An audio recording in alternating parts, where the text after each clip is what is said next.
Okay, let's talk about food allergies today. At the Revitalize clinic, what we do is we offer a specialized diagnostic procedure to determine food allergies.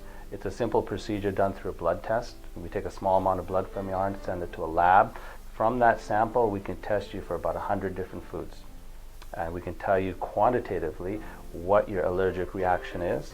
So basically, foods that might be severely allergic, foods that might be moderately or even mildly. So we can tell you what to eat, what not to eat, and we can even tell you what to combine and not combine. The test is simple, it's easy, we perform it routinely.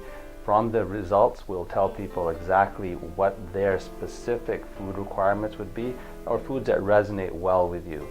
Certain people ask us questions about, say, wheat, milk, egg products, which we find that are on the current list of foods to be eaten by the Canadian Food Guide. However, those tend to be also the biggest allergies too. And so in this particular procedure, it's easy to tell people what those foods are for them particularly. So we can't just necessarily put our patients on a specific diet that says, follow the food guideline and eat your, or drink your dairies, eat your egg products, have your grains. We have a lot of patients who might be sensitive to gluten, for example, or egg products and dairy products. So for them, following specific nutritional guidelines might not be appropriate. So we can fine-tune their diets and even tell them about foods that might bother them even 1 or 2 days later after they eat them. So what we call a delayed reaction. So you eat something Monday, it might bother you, in other symptoms on Wednesday.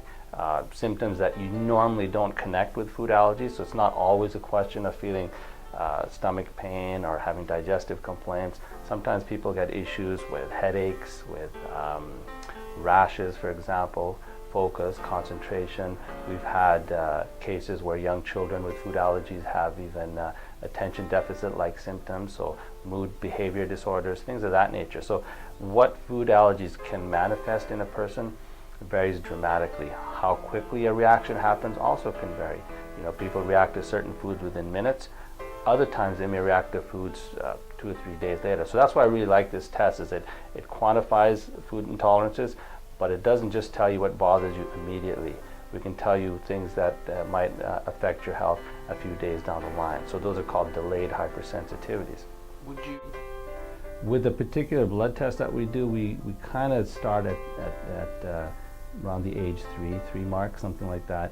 Children that are younger than 3, there's a lot of what they call false positives, which means their immune system is just developing, so the test isn't necessarily as accurate. So we like to wait till they're 3 years old or older before we do any kind of that blood type of testing on children. And what's the timeline? How long is, from the point you come in and do the blood test and you get the results? How long is that timeline? Oh, when we do the blood test, it takes about 7 working days. We send the blood down to a lab.